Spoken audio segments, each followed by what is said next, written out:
Si tu écris tes textes en collaboration avec plusieurs personnes ou que tu fais vérifier tes textes par quelqu'un, mais que tu pensais que Google Doc était le meilleur outil pour ça, je vais peut-être te faire changer d'idée.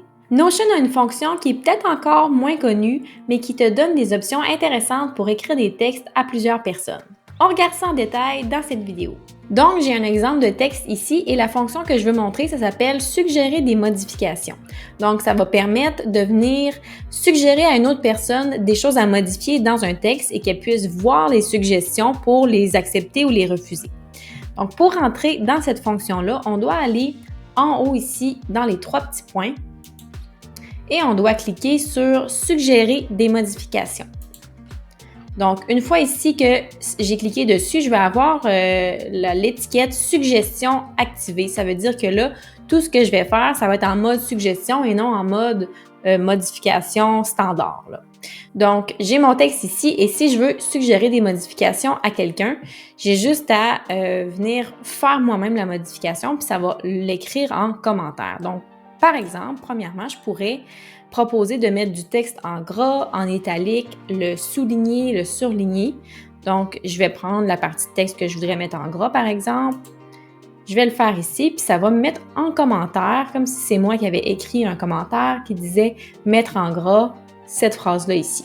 Et là, la personne, elle peut, après ça, accéder aux modifications que j'ai suggérées, puis elle peut faire accepter ou refuser, ou elle peut ajouter une réaction avec un emoji ou une icône ici.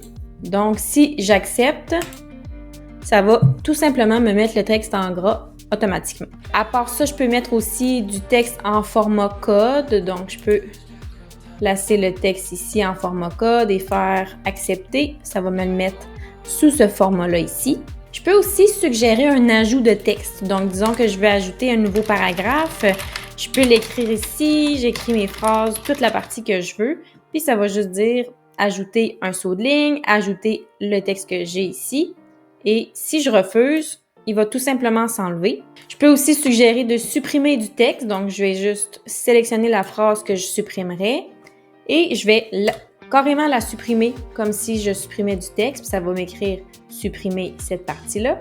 Donc, si j'accepte, la phrase vient de disparaître. Je peux aussi suggérer une correction de mots. Donc, disons qu'il y avait une faute ici. Je pourrais juste ajouter la lettre manquante. Puis ça va corriger le mot. Donc là, si je le laisse en format commentaire, on voit ici en bleu. Puis là, je peux juste accepter après ça la modification. Donc, ça peut permettre aussi, si tu écris des textes et que tu as une correctrice, bien, elle va pouvoir corriger toutes tes erreurs là, dans les mots ici. Et quand je veux sortir de la fonction « Suggérer des modifications » pour juste travailler dans Notion normalement, je dois aller enlever ici en cliquant sur le petit X « Suggestion activée » en haut. Et quand j'ai plus l'étiquette bleue, ça veut dire que je suis en mode normal. Évidemment, dans Notion, on a tout le temps pu aussi laisser des commentaires. Donc, je pourrais commenter comme ça ici, ajouter moi-même un commentaire. Donc ça c'était possible même avant cette fonction-là. Mais la fonction suggérer des modifications, elle rend la collaboration encore plus facile.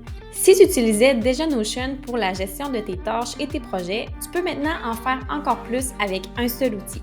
Écris en commentaire si tu connaissais déjà cette fonction et n'oublie pas de liker la vidéo et de t'abonner pour plus de contenu. À bientôt dans une prochaine vidéo sur Notion.